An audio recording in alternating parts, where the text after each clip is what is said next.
बिस्मिल्लाहिर्रहमानिर्रहीम अस्सलामु अलैकुम वरहमतुल्लाहि वबरकातुहू। और अल्लाह ताला ने इस कायनात में जो इंसानों को पैदा किया है उनको अलग अलग सलाहियतों से नवाजा है और अलग अलग उनके ज़ौक़ और शौक़ रखे हैं। आज हम आपको एक ऐसी शख्सियत से मिलवाने जा रहे हैं जिन्होंने स्टूडेंट लाइफ से अपनी जो सोच थी उनकी सोच कैसे तब्दील हुई और जो एक आदमी टारगेट लेके चलता है जब तक वो टारगेट पे सेट नहीं हो पाए थे अपने किसी अल्लाह ताला ने जो है वो गैब से उनके दिल में डाला और उनका टारगेट जो है वो सेट किया और उसके बाद वो उस तरफ मुतवज्जे हुए और उन्होंने अल्हम्दुलिल्लाह उसमें कामयाबी हासिल की। तो एक नौजवान की कहानी जो उनकी स्टूडेंट लाइफ से शुरू होगी और अब जो कॉर्पोरेट बिजनेसमैन बन चुके हैं अल्हम्दुलिल्लाह वहाँ तक पहुँची, वो पूरी उन्हीं की ज़बानी मैं सुनवाऊँगा आपको। और इंशाअल्लाह उम्मीद यह है कि वो आजकल इस दौर के जो हमारे नौजवान इस वक्त इस स्टेज पर हैं उनके कहीं ना कहीं करामत भी हो सकती है और वो मशअल राह भी बन सकती है। और मौसम बहुत अमेजिंग है, आप देख ही रहे होंगे, बादल छाए हुए हैं। और अभी मैं निकला था कुछ लगभग आधा किलोमीटर दूर, जब गया तो वहाँ ज़बरदस्त बारिश थी। यहाँ अभी बारिश तो नहीं है, अलबत्ता थोड़ी देर पहले कुछ फुहार से हो रहे थे और परिंदे जो है वो मौसम का फुल मज़ा ले रहे हैं और ख़ूबसूरत आवाज़ों में अपनी अल्लाह की बड़ाई और किबरियाई बयान कर रहे हैं और बादल घना है। तो चलिए शुरू करते हैं उनसे बातचीत दौरान सफ़र हुई है तो उसमें थोड़ी आवाज़ हो सकता है कि थोड़ी कम रहे, लेकिन आप अगर सुनेंगे और उनकी बातचीत का उससे महसूस होंगे इंशाअल्लाह। तो चलिए शुरू कर। बिस्मिल्लाहिर्रहमानिर्रहीम, अस्सलामु अलैकुम वरहमतुल्लाहि वबरकातुहू। अल्लाह ने इस कायनात को बनाया है, इस कायनात में मुख्तलिफ मखलूक़ात बनाई हैं और मखलूक़ात में सबसे अफ़ज़ल मखलूक़ इंसान को बनाया है, अशरफुल मखलूक़ात। और इंसानों में अल्लाह ताला ने बहुत से लोगों को अलग अलग सलाहियतें दी हैं और उनकी सलाहियतें अपने अपने शोबे में जो कारनामे नुमायाँ हैं वो अंजाम देती हैं। उनको जो है उनकी शख्सियत जो है वो उसकी अक्कासी करती है। और ऐसे ही आज हमारे लिए एज़ाज़ की बात है कि हमारे एक बहुत अज़ीज़ और प्यारे दोस्त जो हैं वो हमारे साथ मौजूद हैं और जिन्होंने नौजवानी में ही अपनी जो है एक कॉर्पोरेट की दुनिया में कदम रखा अल्हम्दुलिल्लाह। और वो अलीगढ़ मुस्लिम यूनिवर्सिटी से फ़ारिग़ होने के बाद बहुत जल्दी इस दुनिया में शामिल हो गए और उन्हें जो अपना प्रोडक्ट लॉन्च किया अल्हम्दुलिल्लाह उसमें वो सक्सेस हैं और बाकी बातें सब उनकी ज़बानी सुनेंगे। और चलिए आपसे मुलाकात कराते हैं उनकी। जनाब ज़ैन सईद साहब उनका नाम है और अगली जो है वो बात अब मैं उनसे करूँगा इंशाअल्लाह। वो रूबरू हैं और इस सफ़र में हम सफ़र हैं हमारे माशाअल्लाह। तो अब ड्राइविंग कर रहे हैं तो उनसे ड्राइविंग के दौरान ही बातचीत करेंगे इंशाअल्लाह। तो जनाब आप ज़ैन सईद साहब हैं और आप अपने बारे में बताइए कि कैसे आपने कहाँ से तालीम हासिल करी, इसके बाद आपको इस जगह जाने का ख्याल कैसे आया। मौसम और ख़ूबसूरत शख्सियत से बातचीत, अच्छी खूबसूरत बातें और बहुत अमेजिंग वेदर है। इस वक्त अभी कुछ देर पहले बारिश हो रही थी जो अब रुक चुकी है और हमारा सफ़र दवा दवा है और हम बातचीत भी चला। जी जनाब आप बताइए कि आपने सबसे पहले ऐसा होता है कि जब कोई भी आदमी जो है हाई स्कूल के बाद जब इंटर लेवल पे पहुंचता है तो उसका जो है अपना फोकस या उसकी दिलचस्पी होती है वो उसकी तरफ बढ़ता है। तो आपका फोकस कहाँ था और आप किस लाइन में जाना चाहते थे, या आपने अपनी पसंदीदा लाइन चुनी या आपने किसी के एडवाइस पे कुछ चेंज किया, वो पूरा आप हमें बताइए ताकि हमारे जो अगली पीढ़ी है, आने वाले नौजवान जो इस लाइन में कदम रखने वाले हैं उनको लिए आप मशअल राह बने और आप उनको जो है वो बताएं कि कैसे क्या क्या करना चाहिए। ऐसे बहुत बहुत जज़ाकल्लाह खैर।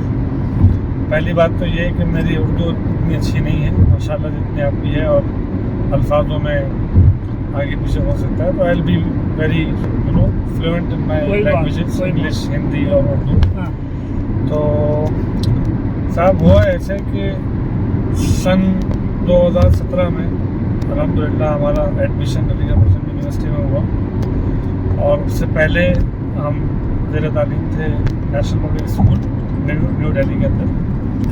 वहाँ पे बचपन से ही अपना थोड़ा सा टेक्निकल स्किल्स में हम रहे हैं एक्टिव। तो हालांकि कॉमर्स बैकग्राउंड था, लेकिन हमेशा ये रहता था कि कुछ करते रहें, लोगों को देखते रहें, करते रहें। तो हमारे एक वहाँ पे जूनियर थे, 1 ईयर जूनियर, अनस नाम था उनको, और भी 2-3 स्टूडेंट्स थे जिनके साथ में अच्छी थोड़ी बहुत मुलाकात थी, तो कुछ करते रहते थे। किस्सा मुख्तसर, वहाँ से हम आगे बढ़ते हैं तो अलीगढ़ के अंदर 2nd ईयर में मैं आया था, तो वहाँ पे हमारी एक बार मुलाकात हुई, और मैं दिल्ली आया हुआ था इत्तेफाक से घर में छुट्टियों के अंदर। तो ओखला हेड पे हम टकराए, और मैंने पूछा कि आप क्या कर रहे हैं, तो उन्होंने बताया कि मैंने अपना स्टार्टअप शुरू कर रहा है। तो वो बड़ा फैसिनेटिंग था कि मतलब there is something that a boy has start. जी। तो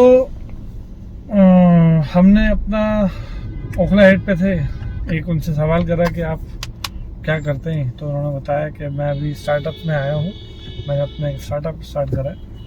तो मुझे बड़ा फैसिनेटिंग लगा, मुझे बड़ा अच्छा लगा सुन के कि मैंने यार this is something new that people are doing and this person is doing.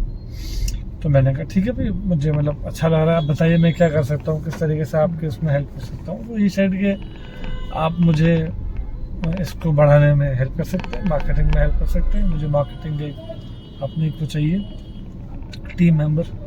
तो अच्छा, टेक्निकली उनके पास में खुद के पास में अंडरस्टैंडिंग नॉलेज थी इतनी कि वो how to educate on tech side he knows about. तो हमने ज्वाइन करा, और हमने उनसे कहा कि ठीक है इंशाल्लाह हम देखते हैं क्या कर सकते हैं। और अलीगढ़ में हम गए वापस, और उनसे पहले चीज़ समझी क्या है क्या नहीं है।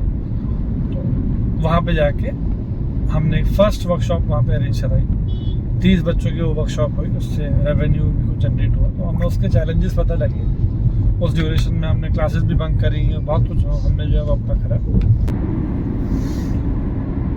तो उसके बाद में हम लोगों ने अपना पहला वर्कशॉप कराया, और बहुत अच्छा मतलब वर्कशॉप हो रहा। वहाँ से बहुत सारी चीज़ सीखने को मिली, एंड देन धीरे धीरे उसमें और तरक्की हुई। मैं आपसे 1 मिनट यहाँ बीच में रुक के एक सवाल करूँगा जी।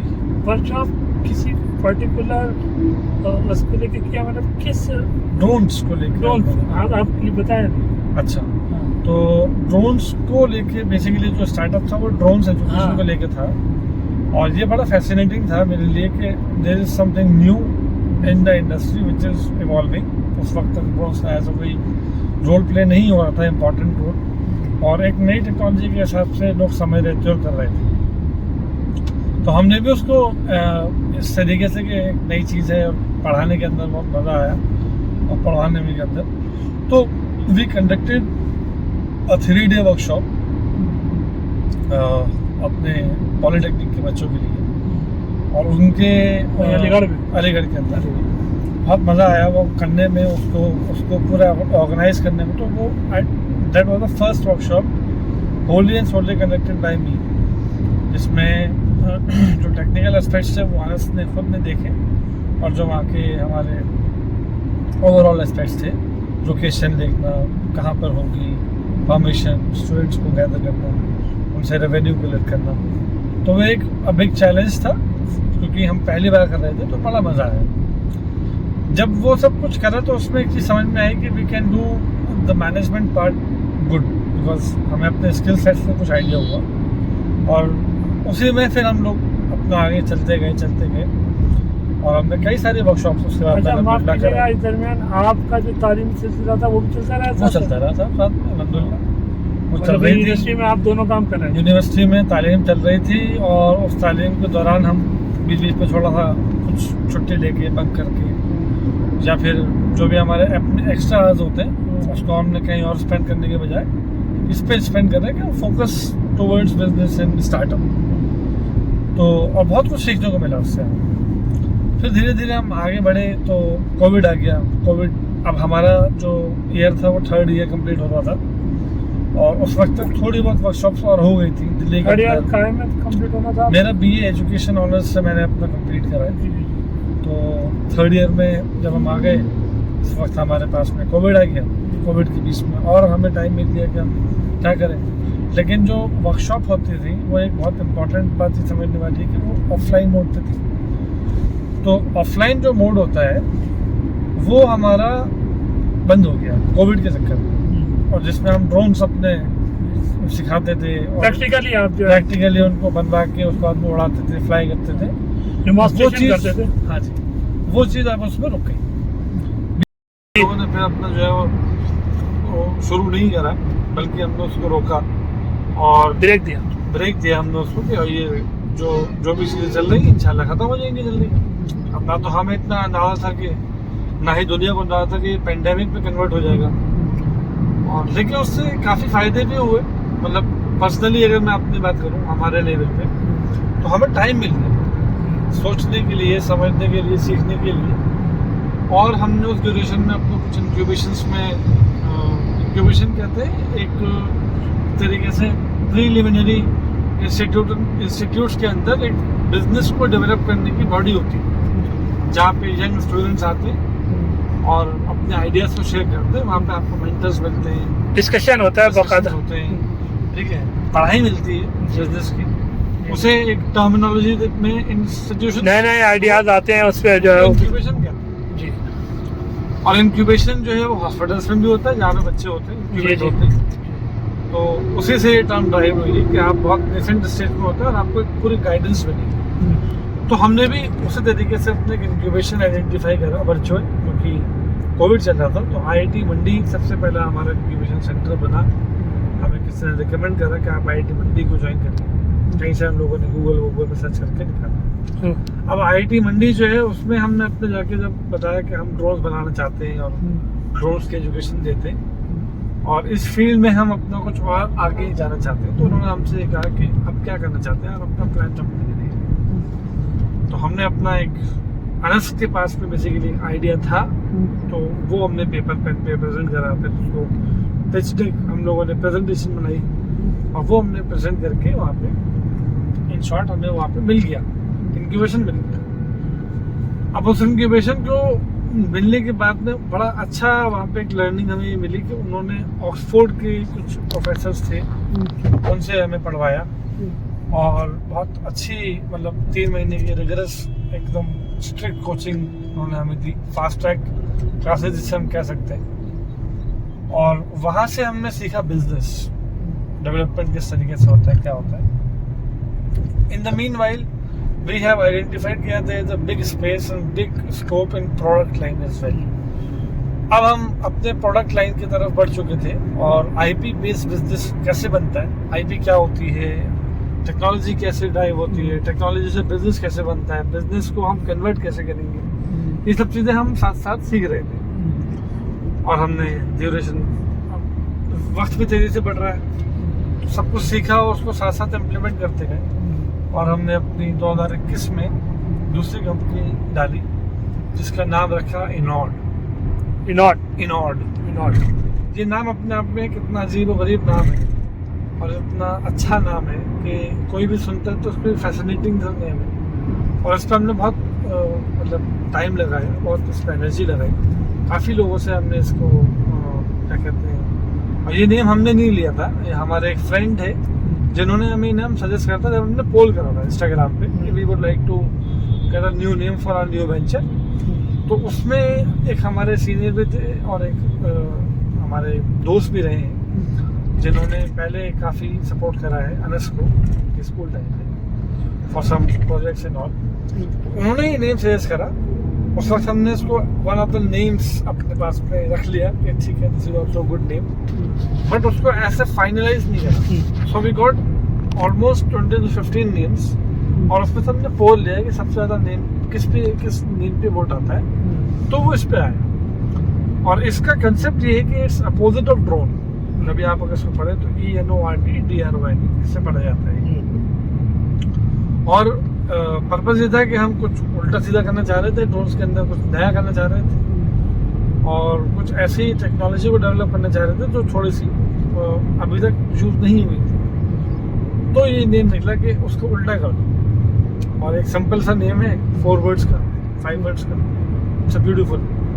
तो खैर आगे बढ़ते हैं। जी नेम हमने रखा और उसके बाद में इसका विजन डिफाइन करा कि क्या विजन है कंपनी का और हम क्या बनना चाहते हैं आगे आगे।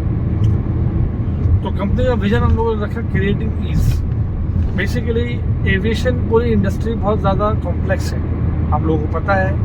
पायलट्स होते हैं, जेट्स होते हैं, एरोप्लेन्स होते हैं, तो ये बहुत कॉम्प्लिकेटेड एक स्ट्रक्चर होता है। इसी तरीके से मिनिएचराइज्ड स्ट्रक्चर कह सकते हैं आप ड्रोन्स को। लेकिन इसको आम जनता के लिए, एंड यूज़र के लिए इसको ईजी करना, वो हमारा हमने एक सोचा कि हम इस पे काम करें, क्योंकि ये हर एंड यूज़र के पास में कैसे पहुँचे। और उसमें पहला जो एस्पेक्ट था वो ये था कि कंज्यूमर को हम किस तरीके से रीच कर सकते हैं और उसको कैसे बेटर बनाएं।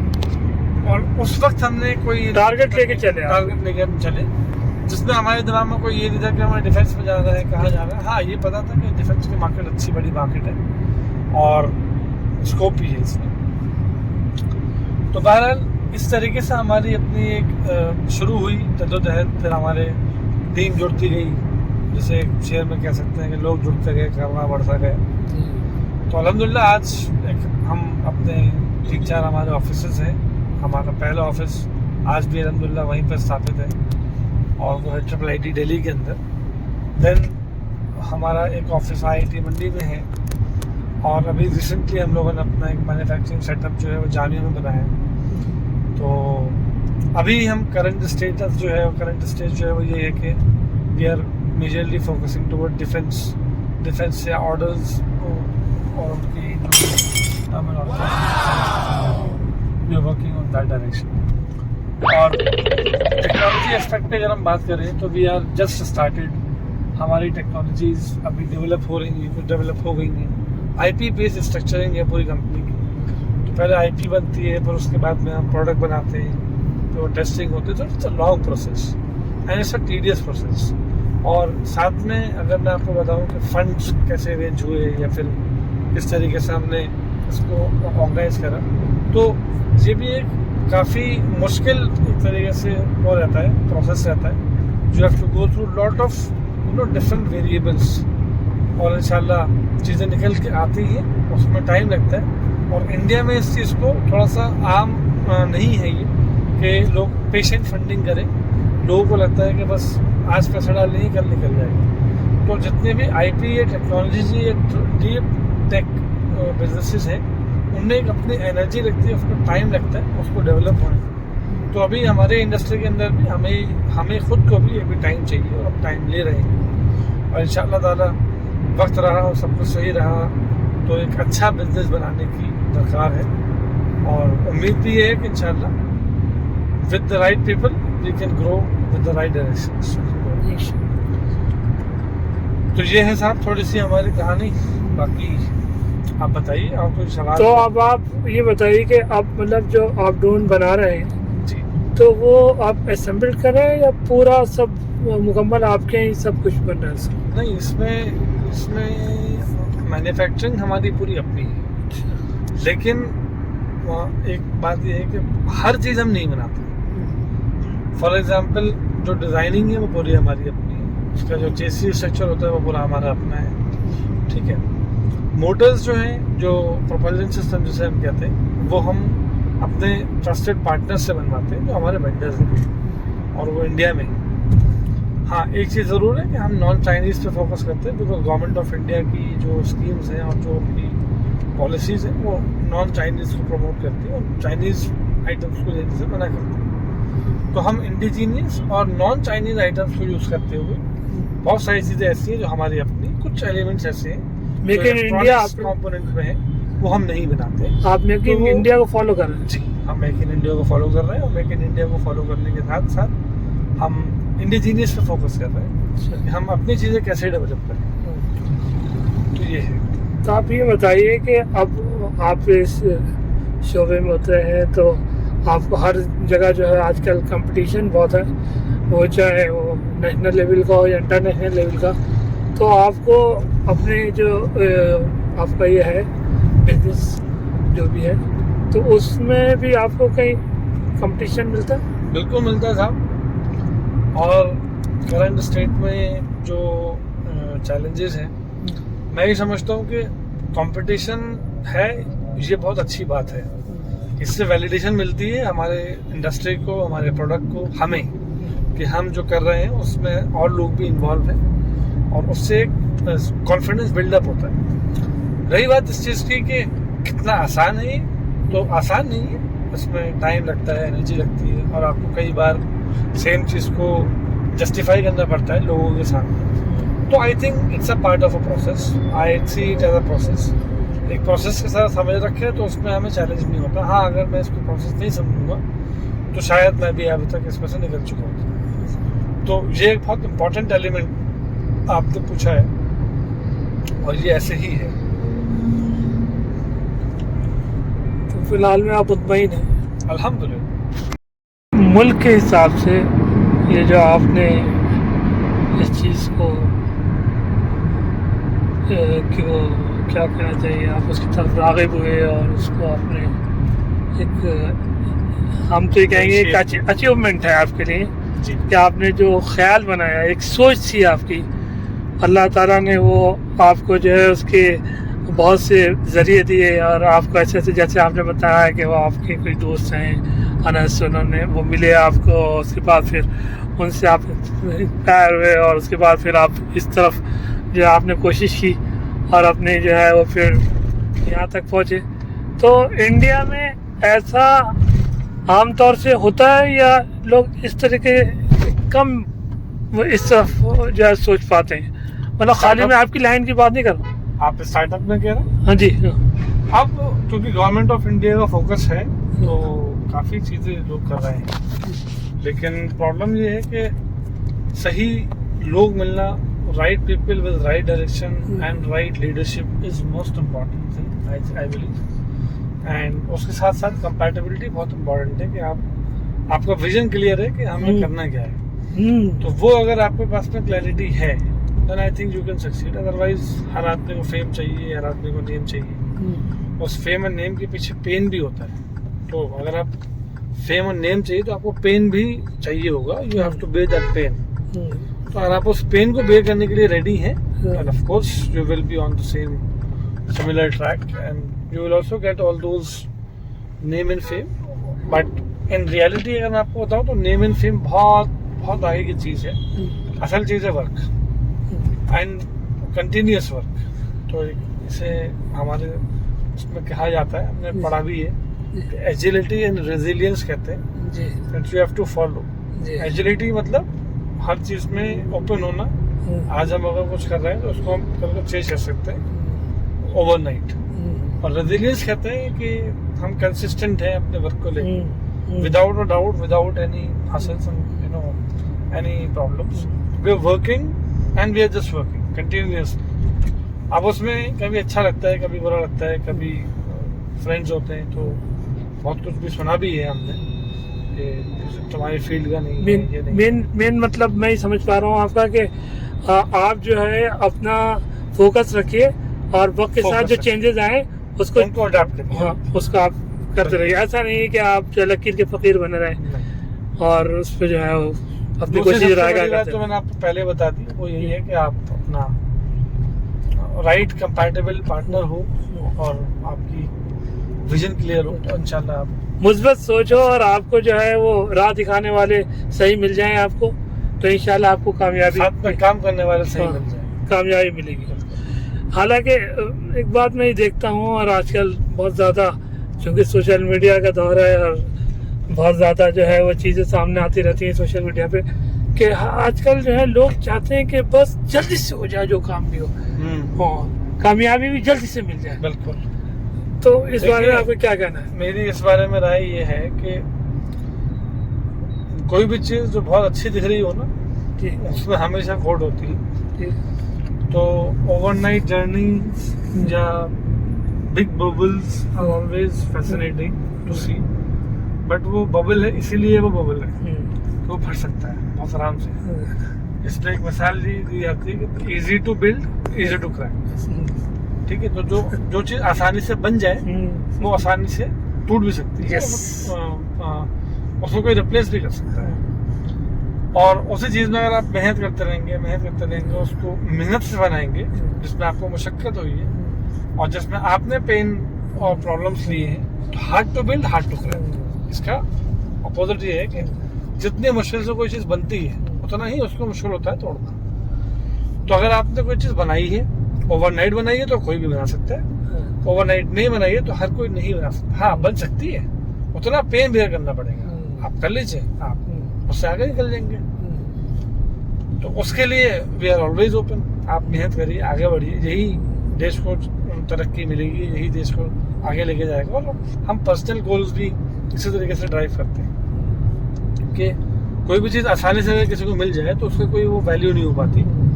जितना कोई चीज़ अगर आप मशक्क़त से लेंगे और आपको अगर हार्डशिप के बाद में मिलेगी, तो यू विल फील कि यार इसमें मैंने स्वेट, एनर्जी, मनी सब कुछ लगाया है, तो इट्स वाओ। वो फीलिंग आपको नहीं है। तो रियासी जैसे कहते हैं ना, रियासत में मिले हुए घर या मकान या विरासत मतलब बाप दादा से जो मिलती है आपको, रियासत भी तो कहते हैं ना उसको। विरासत में मिली हुई रियासत भी काम नहीं है। विरासत राइट। तो ये चीज़ है। बात आपकी सही है। आपका कहना यह है कि इंसान को जो है वो अपनी मेहनत और फोकस सही रखना चाहिए। बिल्कुल क्लियर रखना चाहिए। कोशिशें जो है वो जिस तरफ भी करे, मुस्बत कोशिशें हो, तो उसमें हार नहीं माने और जल्दी नहीं करे। और इसमें सेटबैक्स भी आते हैं। हार्ड वर्क तो जरूर होगा, लेकिन इंशाल्लाह वो जो है आगे जाके आपको कामयाबी देगा, सक्सेस होगा इंशाल्लाह। बहुत एक इसमें इम्पोर्टेंट एलिमेंट एक और भी है, वो है लक। ऐसा नहीं है कि हर आदमी सब कुछ कर लेता है, वो सब कुछ पा लेता है। और बहुत सारे लोग बहुत कुछ करते हैं, कोशिश भी करते हैं, लेकिन नाकामयाब हो जाते हैं। लेकिन उनके पीछे कुछ मसाइल ऐसे होते हैं जो सब कुछ नहीं कर पाते। तो good decisions will help you to take unfair advantage. हमेशा एक मैं कहता हूँ कि गुड डिसीजंस आप लीजिए, और आप जब गुड डिसीजंस लेते हैं तो आपको कोई ना कोई एक अनफेयर एडवांटेज मिल जाती है, through which you have that unfair advantage. Because of unfair advantage you grow. सबको अगर वो चीज़ मिलने लगे तो वो सभी ग्रो कर जाएंगे ना। और बहुत से टैलेंट भी गॉड गिफ्टेड होते हैं। बिल्कुल, बेशक। वो ऐसा होता है कि बहुत से लोग तो कोशिश करके पढ़ते हैं और उसके बाद उनके, आपने देखा होगा अक्सर ये बात हैरत भी लोग करते हैं कि उनके जो है वो मार्क्स जो है उतने नहीं आ पाते।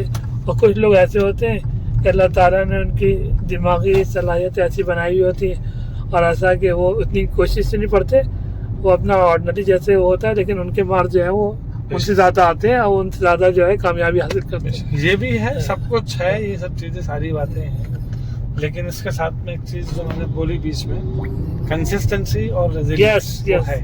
उसके पीछे रीज़न ये है कि अगर हम पूरी दुनिया की बात करें तो दुनिया उन 4 या 5% लोगों पे नहीं चल रही जो इंटेलिजेंट है।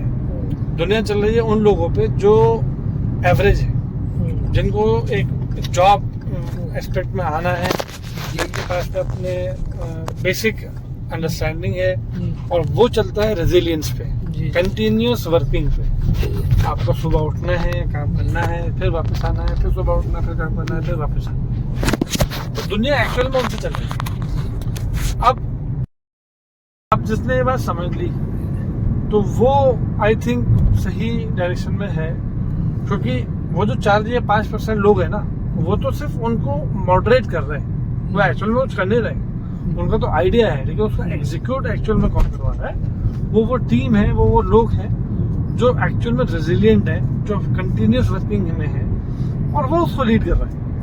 ये अलग बात है कि उसके ऊपर एक टॉप पे कोई बंदा, एक टीम है जो बहुत छोटी सी है, ये बहुत कम उसमें लिमिटेशंस में है, लेकिन उनको उनके विजन को ड्राइव करने वाले लोग ही। तो इट्स ऑल अबाउट कंसिस्टेंसी। और कंसिस्टेंसी है, इसीलिए दुनिया चल रही है हर चीज़ को लेकर। बहरहाल बहुत शुक्रिया आपका कि इनका टाइम बहुत मुश्किल से मिलता है, क्योंकि बहुत बिजी रहते हैं, और अल्लाह का शुक्र है कि आज हम इनके हम सफ़र बन गए, और इस सफ़र में जो है वो खूबसूरत रास्ते के साथ, खूबसूरत मौसम के साथ बहुत खूबसूरत गुफ्तगू भी हो गई। और इसमें जो भी गुफ्तगू हुई, इसमें जो अल्फाज और जो लैंग्वेज इस्तेमाल की गई है वो एक आम सी लैंग्वेज है जो बोलचाल की होती है। उसमें इंग्लिश भी आई, उसमें हिंदी भी आई, उसमें उर्दू भी आई, और उसमें एक जो सब चीज़ें मिल के लैंग्वेज बन जाती है वो भी आई। तो उसी में मज़ा आता है बात करने में। ये थोड़ा सा मना भी कर रहे थे कि भाई मैं जो हूँ इस जो उर्दू या वो है उसमें एक तरीके से आराम से बात नहीं कर पाऊँगा, जो भी होगा। तो मैंने कहा जैसे आपका दिल चाहे वैसे ही बोलिएगा। और हम खुद जाहिर सी बात है अभी इतने वो नहीं है कि फरावानी से बोल पाएँ, और जैसे इंटरव्यू लेने वाले बातचीत करते हैं उस तरीके से कर पाएँ, लेकिन बहरहाल मज़ा आता है। तो बहुत अच्छा लगा, और उम्मीद यह है कि आप लोग बतौर ख़ास जो नौजवान हैं आज के, और जो अपना एम इस वक्त सेलेक्ट कर रहे हैं और अपना विज़न जो है सेलेक्ट कर रहे हैं, या अपने मुस्तक़बिल की राहें जो है वो चुन रहे हैं, उनके लिए इनकी मिसाल बहुत ज़बरदस्त है। क्योंकि ये एक ऐसे नौजवान हैं, अल्हम्दुलिल्लाह, अल्लाह का शुक्र एहसान है कि हमारे राब्ते में है मुस्तक़िल, और हमारे अज़ीज़ हैं, और हमने देखा है इनकी तरक्की और इनका जो है वो यहाँ तक पहुँचना कि कैसे इन्होंने मेहनत और जद्दोजहद के बाद ये अपनी यहाँ पहुँचे हैं। तो हमने इसीलिए जो है वो इनसे बात की, और बहुत दिन से कोशिश में थे इनसे इस लंबी गुफ्तगू के, और अल्लाह ताला ने आज मौका दिया अल्हम्दुलिल्लाह। तो इसी के साथ अब आपसे अब अलविदा, और करते हैं गुजारिश कि आप सब लोग इस ब्लॉग को जितना ज़्यादा से ज़्यादा शेयर कर पाएँ शेयर करिए, और जितना ज़्यादा से ज़्यादा लाइक कर पाएँ लाइक करिए, और सब्सक्राइबर बढ़ाइए। तो उससे ये होगा कि हम और जो इस कायनात के रब ने मुख्तलिफ लोगों को जो टैलेंट दिया है, और जो शख्सियात अहम हैं, जिनको जो है अपने अपने शोबों में महारत हासिल है, कोशिश करेंगे कि उनसे बात करें, और बात करके वो आपसे के साथ जो है उसको शेयर करें। तो चलिए, अपना बहुत सारा ख्याल रखिएगा, दुआ में याद रखिएगा, और अल्लाह ताला से ये दुआ है कि अल्लाह ताला हम सब को हर शर से और हर जो है मर्ज़ से और हर कर्ज से हमेशा महफूज रखे, अपने हिफ्ज़-ओ-अमान में रखे। अल्लाह हाफ़िज़।